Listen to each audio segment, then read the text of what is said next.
Hello everyone, स्वागत है आप सभी का आपके अपने यूट्यूब चैनल छाया मेडिकल क्लासेस में। तो आज हमारी जो MPPNST 2027 के लिए MCQ एंड जो PYQ सीरीज स्टार्ट हुई है बेटा, आज उसका बायो का पार्ट नंबर है 2। ठीक है, कितना है? Part number 2। तो चलिए मोस्ट IMP MCQ कवर करेंगे। और अभी जो हमारा चैप्टर चल रहा है वो चल रहा है ह्यूमन रिप्रोडक्शन, जिससे रिलेटेड हम मोस्ट IMP MCQ कवर करने वाले हैं। ठीक है, तो पार्ट ये 2 है हमारी सीरीज का। ठीक है, जिसके अंदर हम बहुत ही इम्पोर्टेंट क्वेश्चन कवर करेंगे। बेटा अभी अभी मैं आई हूँ पापा का ट्रीटमेंट करवा के, अभी भी पापा ठीक नहीं है, लेकिन आप सभी लोग दुआ करो पापा मेरे जल्दी ठीक हो जाएं। अभी उन्हें 1 मंथ और अपने हैंड को ठीक है बांध के रखना है, क्योंकि जो टेंडन होता है ना बेटा उसका उनका ऑपरेशन हुआ है। आज पापा को 5 मंथ हो गए हैं, अभी पापा वेट वगैरह कुछ नहीं उठा पाएंगे। ठीक है ना, तो चलिए स्टार्ट करते हैं।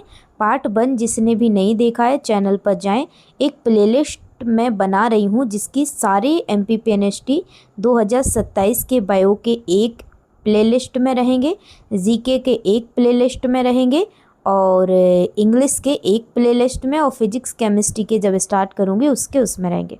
ठीक है, तो 3 सब्जेक्ट चलेंगे अभी, GK, bio and English. Done. चलिए फर्स्ट क्वेश्चन है, पुरुष जनन तंत्र कहाँ स्थित होता है? Where is the male reproductive system located? किस जगह पे? थोरेसिक रीजन यानी बक्ष गुहा पे। तो देखिए बेटा थोरेसिक रीजन क्या होता है? जो चेस्ट होता है वहाँ पे। ठीक है, तो चेस्ट में तो हमारे लंग्स होते हैं, हार्ट होता है। ठीक है, याद रख लेना। एब्डोमिनल कैविटी, एब्डोमिनल कैविटी में हमारे सारे जो पेट के अंग हैं वो होते हैं। ठीक है, उसके बाद सी दिया गया है पेल्विक रीजन, यानी कि नीचे की साइड जो हमारी हिप बोन होती है वहाँ पे। तो देखिए बेटा हिप बोन में ही हमारे क्या होते हैं? मेल रिप्रोडक्टिव सिस्टम प्रेजेंट होते हैं। ठीक है, याद रख लेना। तो यहाँ पे हम करेक्ट आंसर लगा देंगे ऑप्शन सी। डन। चलिए आगे बढ़ते हैं।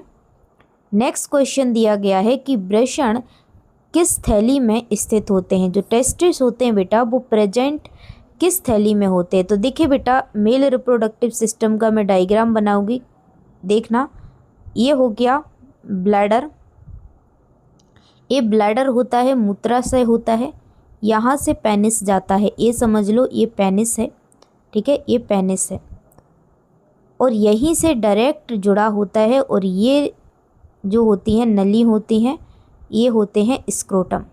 ठीक है, इस साइड नीचे बाहर की साइड ये दोनों नली होती हैं। ठीक है, इसको कलर चेंज कर दूं, ये मान लो ब्लैडर हो गया। ठीक है, ये हो गया ब्लैडर पूरा का पूरा। ठीक है, ये हो गया पेनिस। ठीक है, और ये कलर चेंज कर देती हूँ, ये गई दोनों नलियाँ, स्क्रोटम। ठीक है, इस टाइप से होता है डायग्राम। तो देखिए अच्छा समझने के लिए मैंने बना दिया, क्योंकि मैं फिंगर से बनाती हूँ बेटा, तो ऐसा ही बनता है। तो देखिए किस थैली में स्थित होता है? तो देखिए बेटा जो यहाँ पे होते हैं टेस्टिस, जिसे हम वृषण बोलते हैं, संख्या में 2 होते हैं। ठीक है ना। अब इनके बाहर जो थैली होती है उस थैली को हम लोग बोलते हैं स्क्रोटम वृषण कोश। ठीक है, क्या बोलते हैं? वृषण कोश। संख्या में 2 होते हैं, बाहर होते हैं हमारे शरीर से। बाहर हमारे शरीर से क्यों होते हैं? क्योंकि जो स्पर्म है ना बेटा, स्पर्म कौन बनाता है? ठीक है, यानी कि जो शुक्राणु है बेटा वो कौन बनाता है? वो यही बनाते हैं टेस्टिस, यानी कि वृषण बनाते हैं। ठीक है, वृषण बनाते हैं। तो क्या होता है, स्पर्म बनने के लिए जो टेस्टिस है, जो वृषण का टेम्परेचर है बेटा, वो हमारे बॉडी के टेम्परेचर से 2 से 2.5 डिग्री सेल्सियस क्या होना चाहिए बेटा? कम होना चाहिए। तब है जो स्पर्म है ना बेटा, शुक्राणु है ना, वो तब जाके अच्छे बनते हैं। नहीं तो हमारी बॉडी के टेम्परेचर से अगर स्पर्म बनेंगे बेटा तो आधे मर जाएंगे, क्योंकि गर्म टेम्परेचर से जो स्पर्म है बेटा वो डेड हो जाते हैं, मर जाते हैं। इसलिए जो टेस्टिस हैं वो मेल की बॉडी के बाहर एक थैली नुमा संरचना में लटके रहते हैं। उस थैली नुमा संरचना को हम लोग स्क्रोटम बोलते हैं। समझ में आ गया बेटा? ये सारे पॉइंट आपको याद करके रखना है। ठीक है ना। एनसीईआरटी की लाइन से हैं। ठीक है, समझ में आ गया? आगे बढ़ें।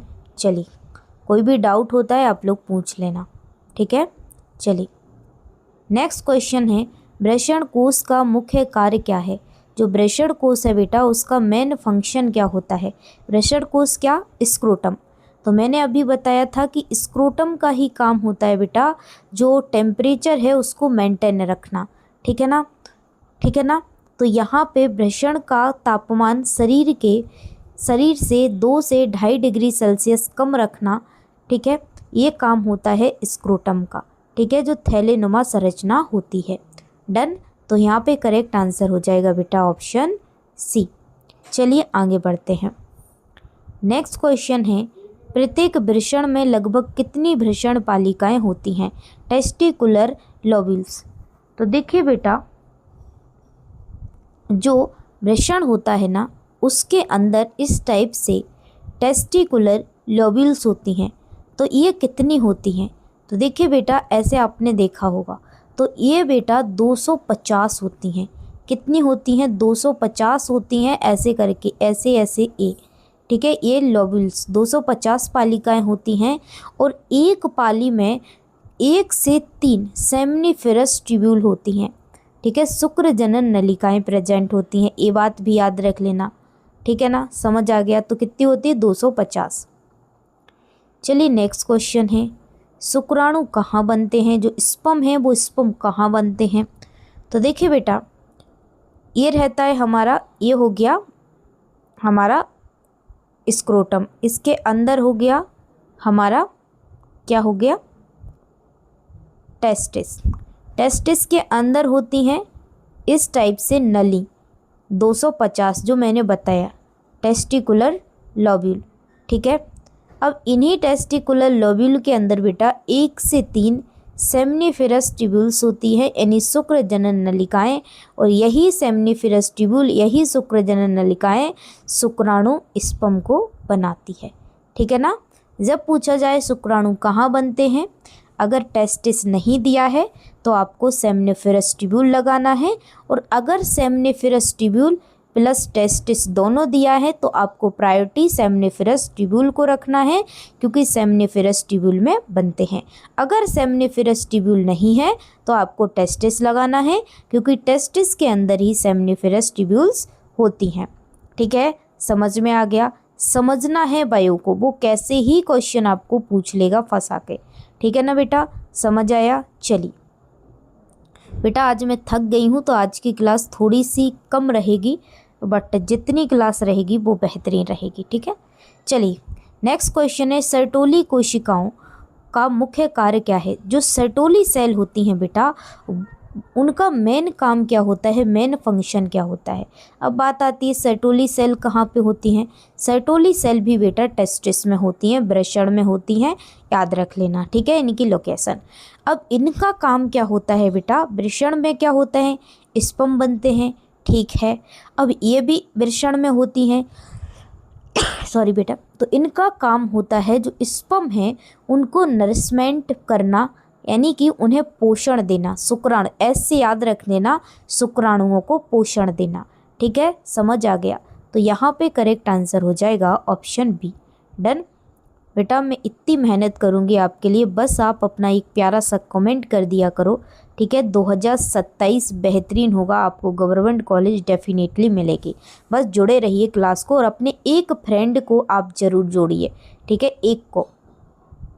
चलिए देखिए, मैं फ्री ऑफ कॉस्ट, मेरा उद्देश्य है बच्चों को फ्री ऑफ कॉस्ट पढ़ाना। ठीक है, चलिए नेक्स्ट क्वेश्चन है, लीडिंग कोशिकाएं कौन सा हार्मोन सीक्रेट करती हैं? तो लीडिंग सेल होती हैं। अब जान लीजिए लीडिंग सेल कहाँ पे होती हैं, तो याद रख लेना, जो लीडिंग सेल होती हैं वो टेस्टिस के अंदर होती हैं। कहाँ पे होती हैं? टेस्टिस के अंदर। तो टेस्टिस के अंदर जो लीडिंग सेल होती हैं वो क्या करती हैं? टेस्टोस्टेरोन हार्मोन को सीक्रेट करती हैं, एंड एंड्रोजन।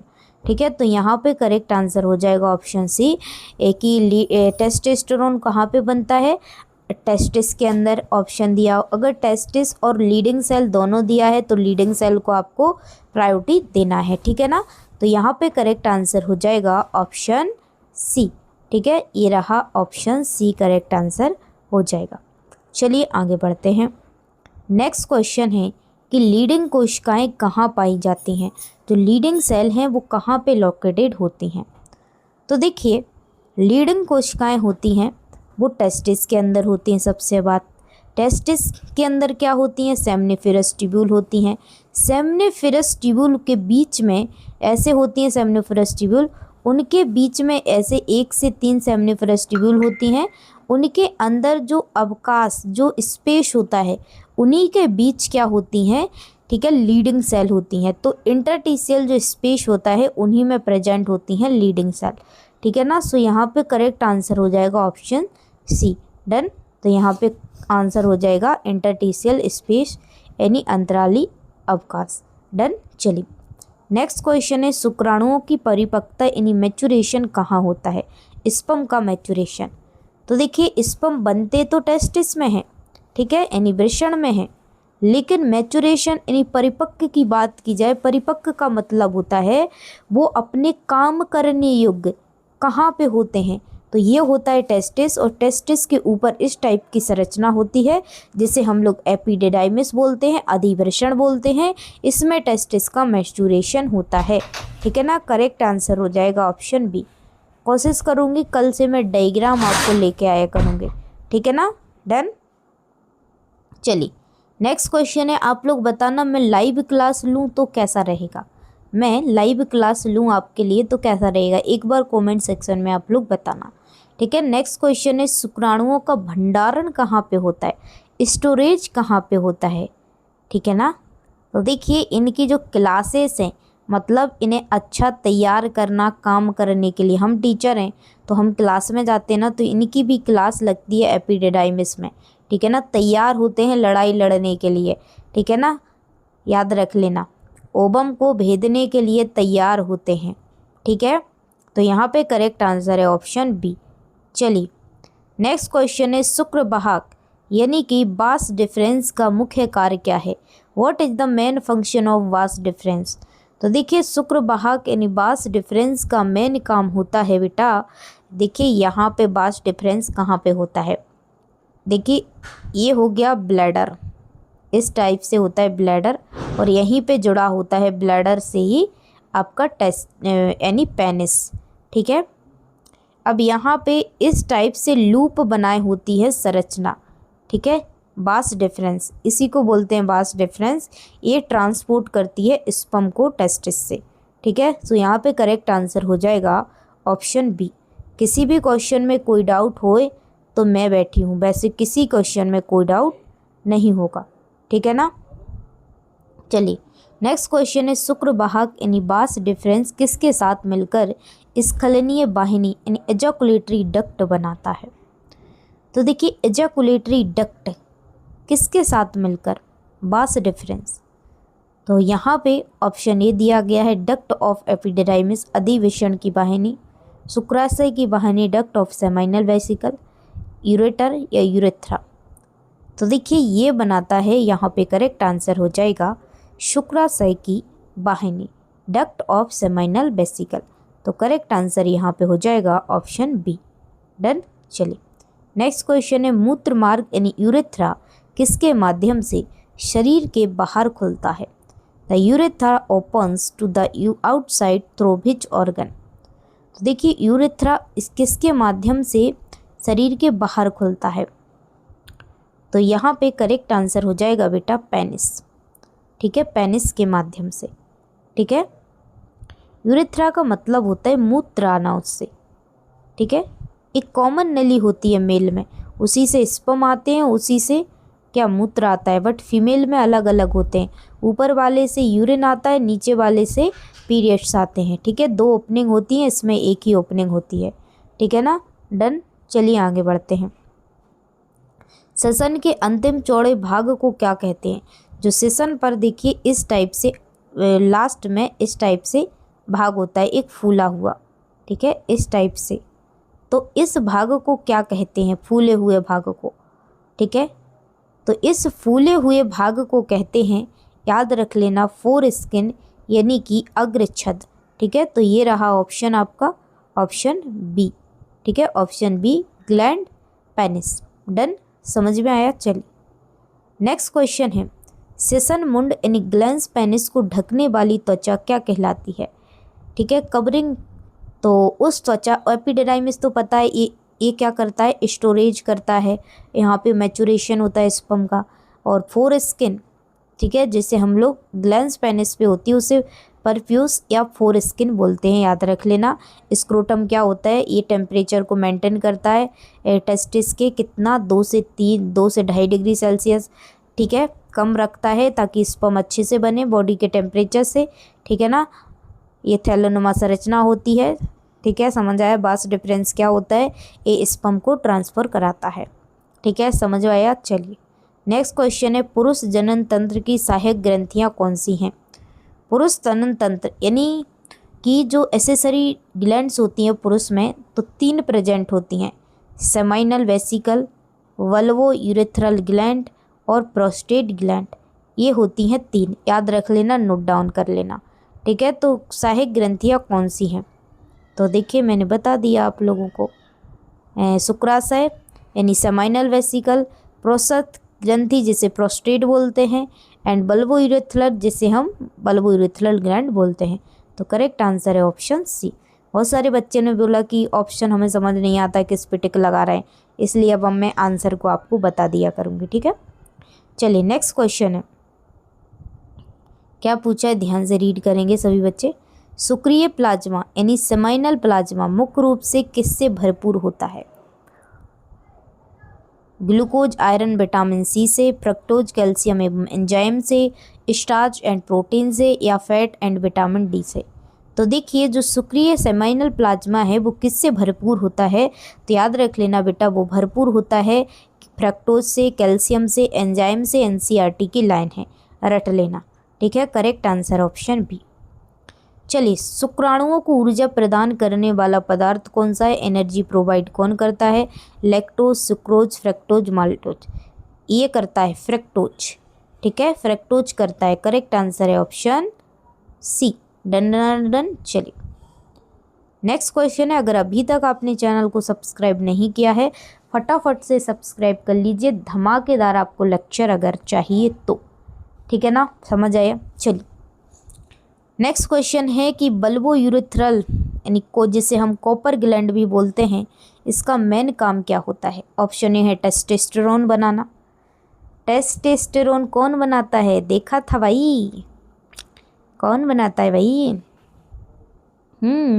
बताओ, बताना, ऊपर ये कमेंट में करना, ठीक है, जिसने पढ़ा होगा। शुक्राणु प्रोड्यूस कौन बनाता है? टेस्टिस बनाते हैं।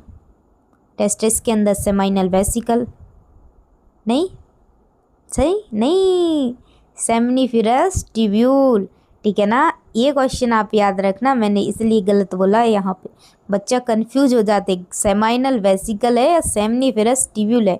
तो सेमाइनल वेसिकल में नहीं, सेमनीफेरस ट्यूब्यूल यानी शुक्र जनन नलिका, ठीक है, समझ आया।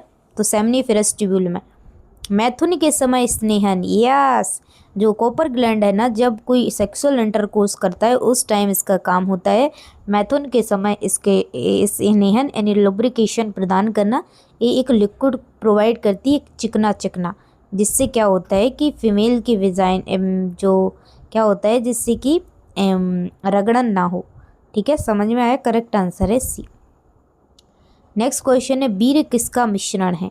यानी सीमेन इज मिक्सचर ऑफ। तो देखिए जो सीमेन है, जो वीर्य है, वो किसका मिक्सचर होता है? वीर्य में क्या क्या रहता है? तो देखिए वीर्य में क्या क्या रहता है? वीर्य में रहता है only sperm not, only seminal plasma not, urine and sperm. Urine का तो कोई कॉलम ही नहीं है, यूरिन में थोड़ी इसमें सीमेन आता है, ठीक है।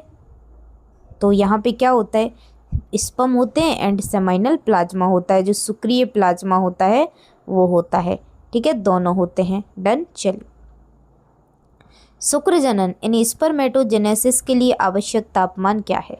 स्पर्मेटोजेनेसिस समझ लीजिए क्या होता है, स्पर्म के निर्माण की प्रक्रिया स्पर्मेटोजेनेसिस कहलाती है, ठीक है, स्पर्म निर्माण की प्रक्रिया, स्पर्म प्रोडक्शन की, ठीक है ना, समझ आया। अब मैंने बताया था कि तापमान शरीर के तापमान से कितना कम होना चाहिए, कितना, 2 से 2.2 से 2.5 डिग्री सेल्सियस, ठीक है, तो समझना, अगर जिसने ऊपर की क्लास अच्छी देखी होगी उसे समझ आ गया होगा कि मैंने ऊपर क्या समझाया था। ठीक है, चलिए नेक्स्ट क्वेश्चन है। पूछा गया है पुरुष में मूत्र एवं वीर्य दोनों किस मार्ग से बाहर निकलते हैं? In males both urine and semen pass through. मैंने बताया था एक कॉमन रास्ता होता है जिसे हम यूरेथ्रा बोलते हैं।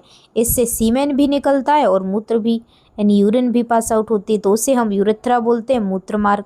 ठीक है, यहीं पर ब्लैडर होता है जहाँ से पेनिस कनेक्ट होता है और इधर से एक लूप बनाती हुई संरचनाएं होती हैं, वास डिफरेंस जो किसको जिससे टेस्टिस से कनेक्ट होती हैं। ठीक है, तो यहाँ से इस सीमेन गया और यहाँ से आया ब्लैडर से मूत्र। ठीक है, तो यूरेथ्रा के थ्रू। डन। नेक्स्ट क्वेश्चन है शुक्र जनन नलिकाओं यानी सेमनिफेरस ट्यूब्यूल का मुख्य काम क्या होता है? तो देखिए बेटा, सेमनिफेरस ट्यूब्यूल का मुख्य काम क्या होता है, मैंने बताया था ना, प्रोड्यूस स्पर्म, सेमाइनल वेसिकल और सेमनिफेरस ट्यूब्यूल में याद रखना। ठीक है, तो यहाँ पे सेमनिफेरस ट्यूब्यूल यानी स्पर्म का निर्माण करना इसका मेन काम होता है। चलिए, निम्नलिखित में से कौन सी कोशिका नर्स सेल कहलाती है? नर्स सेल हम किसे कहते हैं? नर्स, तो नर्स सेल मतलब न्यूट्रिशन देना। कौन देती है? शर्टोली सेल स्पर्म को न्यूट्रिशन प्रोवाइड करती है। सो करेक्ट आंसर है यहाँ पे option C. Done done done done. चलिए आगे बढ़ते हैं। नेक्स्ट क्वेश्चन है एनसीईआरटी के अनुसार प्रत्येक वृषण पालिका में कितनी शुक्र नलिकाएं होती हैं? शुक्रजनक नलिकाएं होती हैं। कितनी बताया था किसी बच्चे को याद है? एक टेस्टिस के अंदर, ठीक है, 250 क्या होते हैं इस टाइप से, ठीक है, पालिकाएं होती हैं। कितनी? 250। इन्हीं पालिकाओं के अंदर, ठीक है, इस टाइप से एक से तीन क्या होती हैं? सेमनिफेरस ट्यूब्यूल होती हैं, 1 से 3। ठीक है, समझ आ गया? तो यहाँ पे करेक्ट आंसर है ऑप्शन ए। वृषण यानी टेस्टिस का मुख्य काम क्या है? टेस्टिस का मुख्य काम क्या होता है? शुक्राणु एवं टेस्टोस्टेरोन दोनों बनाना, क्योंकि सब कुछ मार मटेरियल इसी के अंदर है ना। स्पर्म कौन बनाता है? सेमनिफेरस ट्यूब्यूल। और टेस्टोस्टेरोन कौन बनाता है? Leydig cell. ठीक है ना, समझ आ गया? तो दोनों इसी के अंदर होते हैं, तो मेन काम किसका हो गया? टेस्टिस का। मालिक है ये, मालिक, इसके अंदर ये काम वाले हैं। ठीक है ना, समझ आ गया ना? चलिए नेक्स्ट क्वेश्चन है कौन सी कोशिका अर्धसूत्री विभाजन द्वारा शुक्राणु बनाती है? शुक्राणु कौन सी कोशिका भाई? Leading leading leading leading leading leading leading leading नहीं भाई, स्पर्म बनाना है यहाँ पे भाई। ठीक है ना, समझ आया? ठीक है ना, तो यहाँ पे हमने समझ आया है, ये कर लिया। ये चीज़ निम्नलिखित में से कौन सी कोशिका अर्धसूत्री विभाजन म्यूसिस द्वारा शुक्राणु बनाती है भाई? शुक्राणु जनन। ठीक है ना, ये प्रोसेस पूछा है, मैं भी कंफ्यूज हो गई थी, मैंने डायरेक्ट लीडिंग सेल बोल दिया। क्या बोल दिया? लीडिंग सेल बोल दिया डायरेक्ट। ठीक है ना, तो यहाँ पे याद रख लेना, शुक्राणु जनन, स्पर्मेटोगोनिया। ठीक है, स्पर्मेटोगोनिया शुक्राणु जन। समझ आ गया? लीडिंग सेल क्या करती है भाई साहब? Testosterone and androgen. साइटोली क्या करती है? स्पर्म को भोजन पानी देती है। स्पर्मेटोगोनिया शुक्राणुजन मियोसिस द्वारा शुक्राणु बनाती है। आरबीसी क्या होती है? ब्लड सेल होती है। समझ आ गया? चलिए भाई, मैं गधी नहीं हूँ, आपको गधा आपको मतलब ऐसे बच्चे कंफ्यूज हो जाते, उस तरीके से मैं आपको बताती हूँ। जिस फेज में हो आप, मैं उस फेज से गुजर चुकी हूँ भाई। ठीक है ना, निकल चुकी हूँ मैं इस फेज से, तो मुझे पता है जो चीज़ें कि कैसे मैं भी कंफ्यूज होती थी। ठीक है, अब नहीं होती भाई, पर कंफ्यूज कर देती हूँ क्या आप लोगों को? नहीं ना। देखिए, मैं ये चाहती हूँ कि आप लोग थको ना, बाकी चीज़ें याद होती जाएं।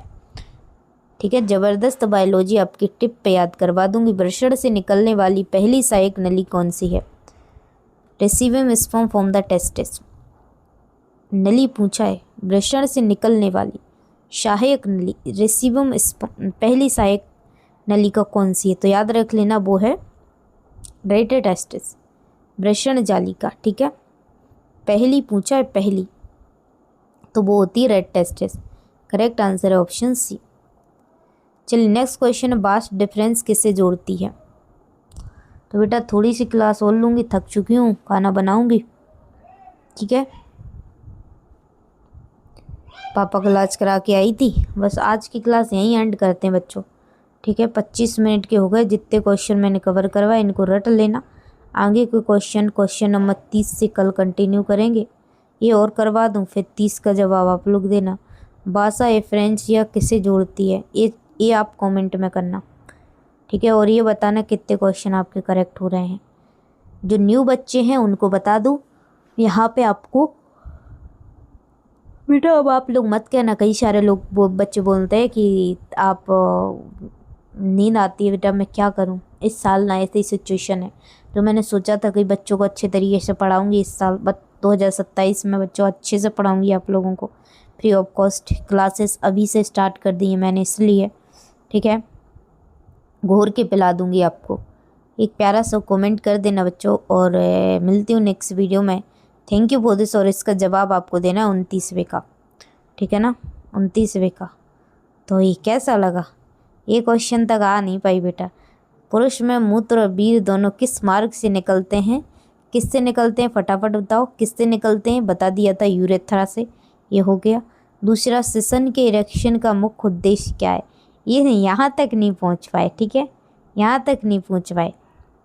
ठीक है ना, तो इसका अगर हो सके तो इसका जवाब आप लोग देना, नहीं तो कल की क्लास में मैं इसको कवर करवाऊंगी। हाँ चलो, 2 क्वेश्चन है, एक 29वें क्वेश्चन और एक ये क्वेश्चन, 2 सवाल हैं। आप कमेंट करो फटाफट। ठीक है ना, चलिए पार्ट 3 में मिलेंगे हम लोग बच्चे, और डेली इस सेशन को ज्वाइन करिए। आप लोगों को NCERT की हर एक लाइन याद होगी, वो भी टिप पर। लव यू बच्चों, मिलती हूँ नेक्स्ट वीडियो में। Bye bye.